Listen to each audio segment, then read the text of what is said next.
What's up, YouTube family and Browns fans everywhere? This is Cleveland Football, and I'm your host, Terrence Hudson. All right. Feels good to be back.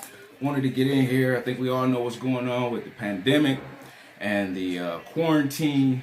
So, if you have to be out there, I pray that you're all safe and well, that your families are safe and well. And I just say, try to protect yourself as best you can, protect those around you. I wanted to talk about some Browns news and get into some fun stuff as well. I see we signed Adrian Claiborne, defensive lineman. He was last with Atlanta, and he was on that last Super Bowl team in New England that won. He's 31 years old. I really don't know how much he's going to give us. I still say we need to bolster up, that area. New uniforms. The new uniforms are supposed to come out this month. So I'm waiting for these. I've been waiting for these for a long time. I actually did a video about this. It's been over a year, and it's actually my most viewed video. I don't know how that one kind of blew up. I have to put the link in the description box. What I want to see from our new uniforms, and then the draft. The draft is gonna go off as normal, but it'll be done virtually. So be interested to see how that goes.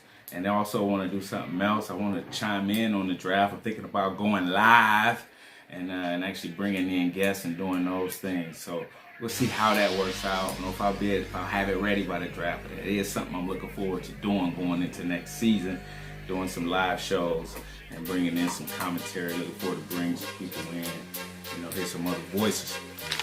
All right.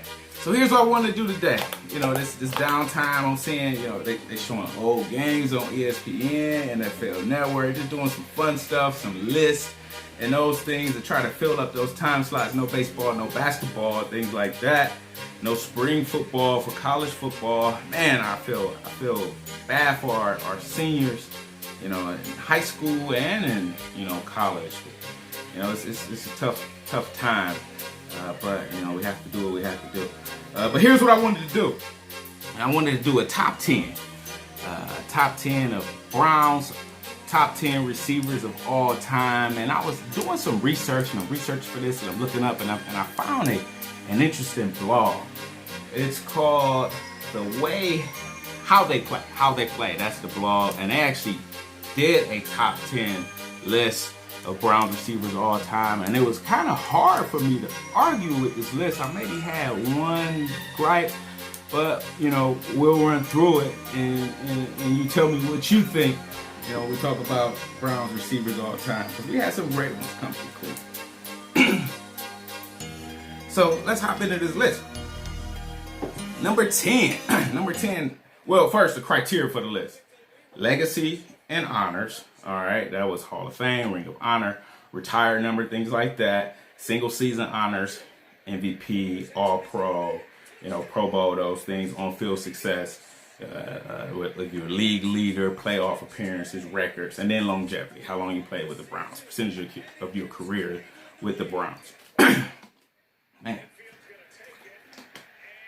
All right. So, yeah, get some water. So let's hop into it. Number 10, they had Braylon Edwards. We was with Cleveland about 4 years. 2005 to 2009. He was All Pro and only Pro Bowl and All Pro season was 2007.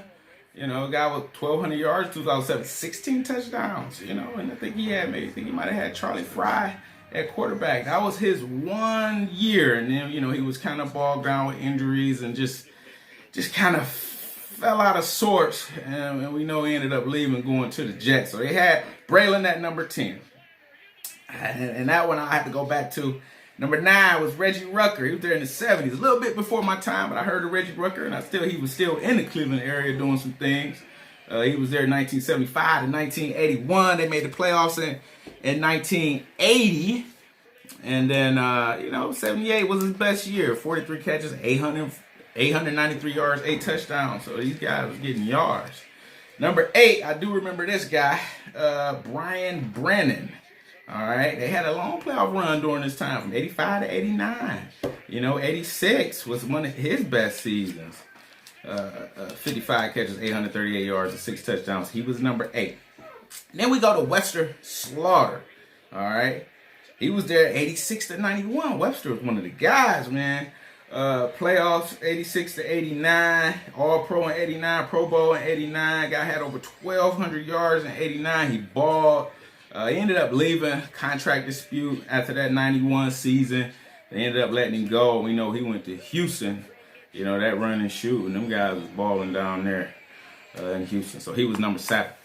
Number 6 was a guy named Dave Logan. I'm like, man, I never heard of this guy. From 76 to 83, he was only one of 2 guys been drafted in pro football, basketball, and baseball. Dude was 6'5". You know, he's a big guy, and I call him a stiller killer. Stole that from my guy Adam. Shout out to Adam Campagna. What's up, man?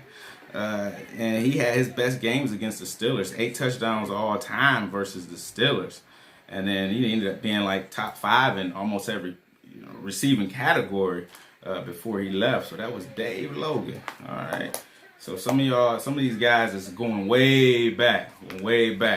So he was number 6. Number 5 was Ray Renfro. All right. Going back to the 50s and 60s. You know, playoffs from 52 to 55, 57 and 58. You know, he won 2 ships. They called him the Rabbit. Guy averaged 19 yards per catch one season, man. Just crazy. And 61 was his best season. 48 catches, 834 yards, 6 TDs. He also played some running back as well. He was number 5. And then number 4, we get to number 4, max speed. We're going back to the 40s now. All the way back to the 40s. And made the playoffs from 46 to 42. A couple championships, all pro in 50 and 52. Guy balled, man. And first he caught the first ever touchdown catch in franchise history back in 46. And they say he kind of ran with like a awkward limp. One of his legs was different in length, so it kind of gave him a little hitch, but he was still fast. And then, so he was number 4, Max Speedy. Number 3, Gary Collins from 62 to 71, made the playoffs 64, 65, 67, 69, 71. So he did a lot of playoff games, all pro in 65 to 66, Pro Bowl in 65 and 66. Best season 66, over 900 yards and 12 TDs, got balled. You know, a lot of playoff experience. Number 3 was Gary Collins. So some of you older cats might remember these guys. Going back to the 40s and 50s, but if you notice, the closer we get down to number 1, the farther we're going back, you know. So Gary Collins was number 3, and then number 2, which I learned a lot here, Paul Warfield, and this was the guy, man. He was number 2. He was Cleveland, 64 to 69, and he left, went down to Miami, won a couple championships. And then came back to Cleveland, finished his career 76 or 77. Didn't know the guy was from Warren, Ohio. Went to Warren Harding High School that would brought you Maurice Clarett, great Ohio State running back. And then Mario Manningham, you know, Super Bowl champion with the Giants, went to Michigan. So Warren, got some good football out of Warren, Northeast Ohio. Playoffs, All Pro, Hall of Fame. He's in the Browns Ring of Honor, and he's also in the Dolphins list of honor. So it's like, wow, you make that with 2 teams. That's unprecedented. So, you know, 68, his best year, 50 catches, over 1,000 yards. 1,000 yards off 50 grabs, 12 TDs. That was in 68. Man, 21 yards per catch. The guy was doing his thing. Paul Warfield. I think they even put a statue up of Warfield outside of Warren High School. So that's what's up. Got Ohio guy on there. So Paul Warfield, number 2. And then number 1, the guy, Dante Lavelli, going back to the 40s, from 46 to 52, playoffs 46 to 55. It's a couple championships, Hall of Fame, Browns Ring of Honor. They called him Glue Fingers. Guy won 7 championships, man. You get the nickname Glue Fingers. And he's actually from Hudson, Ohio. You know, not too far from Cleveland, just outside. And so Dante Lavelli was number 1. We had some honorable mentions. Josh Gordon was the first on the honorable mention. Kevin Johnson, I remember Kevin Johnson. And Michael Jackson, I remember Michael Jackson wore that number 1. That was cold. Single digit wore the number 1. And then Reggie Langhorne. Oh yeah, R.I.P. to Michael Jackson. He died a few years ago, I think in a motorcycle accident. So that was unfortunate. R.I.P. to Michael Jackson. And then Reggie Langhorne. So the honorable mention was a lot more of the modern players from the, the 90s mostly. And then you had Josh Gordon from the 2000s. I probably would have replaced Josh Gordon with Braylon Edwards. I mean, I know Josh Gordon was in and out. He had some things going on, some problems. But I mean, based on what he did, I still would have put him over Braylon. Braylon came in that 2005 year. Ironically, the Browns also had another great receiver come out that 2005 class with Braylon. They signed my old teammate at the University of Toledo, Lance Moore, that year. We knew Lance went on to have an outstanding career with the Saints, and he was also with the Steelers for a while. So yeah, shout out to Lance. What's up, man? And I